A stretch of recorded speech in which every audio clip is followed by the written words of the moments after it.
Time का already आपके पास, हाँ सीपीएम में आपको लगभग एस्टिमेट होता है, पर्ट में ये चीज़ नहीं रहता है, नया चीज़ है कुछ या इस तरह का। टाइम एस्टिमेट इसमें 3 है, जैसे अभी देखे थे ना हम लोग, 3 में कौन सा था, एक था ऑप्टिमिस्टिक, सब सही रहा तो क्या, फिर मोस्ट लाइकली थोड़ा नॉर्मल मतलब टाइम, और पेसिमिस्टिक गड़बड़ हुआ चीज़ तो कितना समय, ठीक है। तो ये 3 है, और इसमें क्या सीपीएम 1 क्योंकि वो पहले से मान रहा है, इसमें तो मान रहे हैं ना हम लोग कि इतना समय में लगभग हो जाएगा मेरा ये काम। फोकस इसमें मेनली कहाँ है, टाइम पर है, पर्ट में, क्योंकि प्रोबेबल है उसमें, है ना। और इसमें टाइम और कॉस्ट दोनों पे है, क्योंकि इसमें टाइम का ऑलरेडी हमको लगभग पता रहता है, तो कॉस्ट कितना रहेगा उसको देखते हुए। सूटेबल फॉर अनसर्टेन प्रोजेक्ट्स, जैसे हम लोग बात किए नयापन वाला चीज़ है कुछ इस तरह का, और इसमें रूटीन प्रोजेक्ट्स है मेनली जो काम चलते रहता है। कॉस्ट कंट्रोल इसमें लिमिटेड है पर्ट में, है ना, क्योंकि प्रोबेबिलिस्टिक है ना, वो पता नहीं है आपको कितना क्या है। और इसमें क्या है, स्ट्रॉन्ग, क्योंकि पहले से आपको अंदाजा है।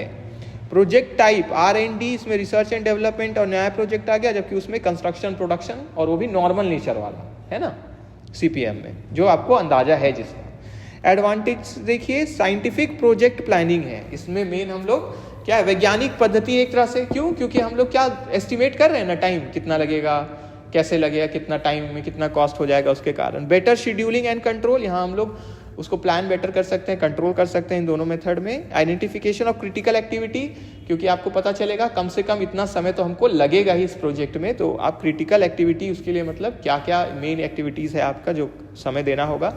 एफिशिएंट रिसोर्स यूटिलाइजेशन, जिसमें आप अच्छे से यूज़ कर सकते हैं कितना, क्योंकि आपके सामने एक पिक्चर बना होता है, क्या होता है कि डायग्राम बना लेते हैं हम लोग कि एक्टिविटी को इतना लगेगा इतना, तो उससे क्या होता है एक प्रॉपर प्लानिंग कर पाते हैं, जैसे क्योंकि पिक्चर बना लिए ना।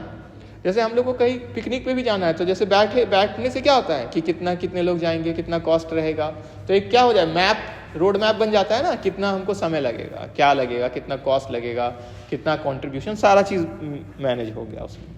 फिर क्या है, हेल्प्स इन मीटिंग डेडलाइंस, क्योंकि आपके पास एक पिक्चर बन गया कब से कब तक समय लगेगा, तो जो आपका टाइम है उसके अंदर आप परफॉर्म कर सकते हैं, है ना। जैसे अभी एग्जाम का डेट आ गया, तब आपके पास ऑप्शन है कि नहीं भी पढ़ेंगे तो चलेगा, हाँ नहीं ना, तो हेल्प्स इन मीटिंग डेडलाइंस, ठीक है, क्योंकि आपके पास अब क्या हो गया, पिक्चर आ गया आपके पास, शेड्यूल मिल गया, एग्जाम इस दिन है मेरा, ठीक है, तो एक तरह से क्या हो गया, इमेज आपके सामने। उसी तरह यहाँ पे भी इमेज आप पहले ही बना लेते हैं कि ये एक्टिविटी से एक्टिविटी इतना दिन लगेगा, इतना लगेगा, ठीक है, तो मेरा कम से कम टोटल हमको इतना दिन चाहिए। लिमिटेशंस देखिए, रिक्वायर्स एक्यूरेट डाटा, इसमें हमको एक एक्यूरेट डेटा चाहिए। इसमें कॉम्प्लेक्स फॉर लार्ज प्रोजेक्ट्स, ठीक है, थोड़ा मुश्किल होगा बड़ा प्रोजेक्ट्स के लिए। फिर नीड्स स्किल्ड पर्सनल, काम करने के लिए स्किल चाहिए, वैसे पर्सन्स चाहिए हमको। और एजम्पशंस में नॉट ऑलवेज होल्ड गुड, कि जो हम सोचे हुए हैं हमेशा ज़रूरी नहीं है वही काम करें। कंक्लूजन क्या है, ये पावरफुल मैनेजमेंट टूल्स है दोनों, और मैनेजर्स को हेल्प करता है प्लान, शेड्यूल, मॉनिटर और कंट्रोल करने में कॉम्प्लेक्स प्रोजेक्ट्स को। पर्ट कहाँ पे सूटेबल है, अनसर्टेनिटी के केसेस में सीपीएम, उन वहाँ पे जहाँ पे आपको एक्टिविटी टाइम और कॉस्ट के बारे में पहले से खबर है या अंदाजा आप लगा लेते हैं, ठीक है, तो ये हमारा हो गया।